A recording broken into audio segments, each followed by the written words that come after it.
6 दशकों से अधिक समय से तिब्बती संघर्ष विश्व में शांति और सहिष्णुता का प्रतीक रहा है। इस आंदोलन के केंद्र में है महात्मा दलाई लामा, तिब्बत के आध्यात्मिक गुरु और शांति के अंतर्राष्ट्रीय प्रतीक। लेकिन उन्होंने पूर्ण स्वतंत्रता की मांग नहीं की, बल्कि एक मध्यम मार्ग चुना।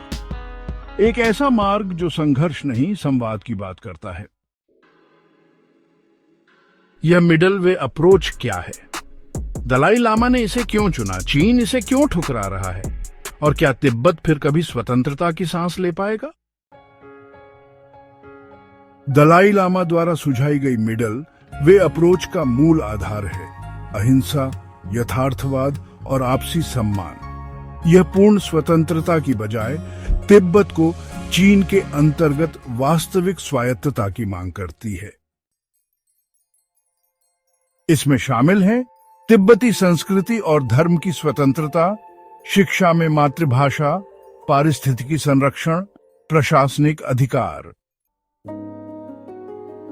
दलाई लामा के अनुसार 5 प्रमुख कारण: रक्तपात से बचाव, चीन से युद्ध विनाशकारी होगा, भौगोलिक सच्चाई, आज की राजनीतिक स्थिति भिन्न है, संस्कृति को संरक्षित करना जरूरी है, न कि केवल सीमाएं, अंतर्राष्ट्रीय समर्थन की कमी, बौद्ध दर्शन, सह अस्तित्व की भावना। 2002 से 2010 तक दलाई लामा के दूतों और चीन के बीच 10 दौर की वार्ताएं हुई। परिणाम: चीन ने मिडल वे को छुपा हुआ स्वतंत्रता का प्रयास बताया। 2010 के बाद वार्ताएं रुक गईं। कारण: राष्ट्रीय अखंडता का भय, प्राकृतिक संसाधनों पर नियंत्रण, राजनीतिक छवि का मुद्दा, और किसी को भी झुकना नहीं चाहता चीन।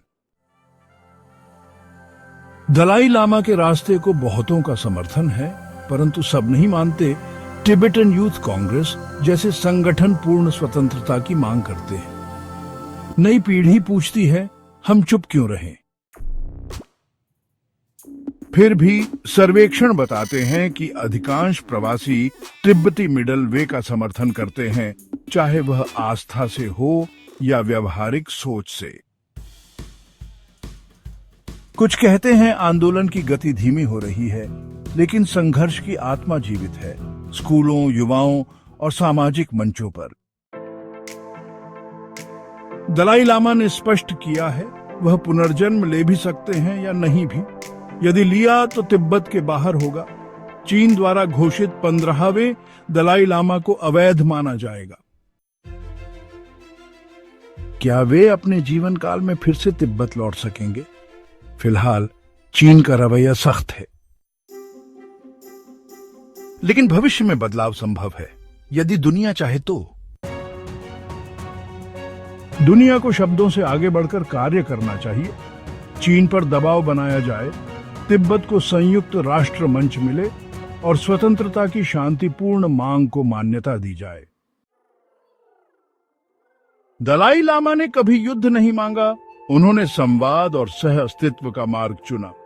यह रास्ता कठिन है, लेकिन शायद सबसे स्थायी और शांति से भरा हुआ।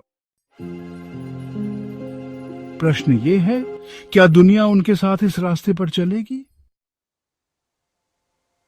तिब्बत स्मृति और नियति के बीच। शांति का मतलब संघर्ष की अनुपस्थिति नहीं है, बल्कि उसे अहिंसक तरीकों से सुलझाना है। दलाई लामा।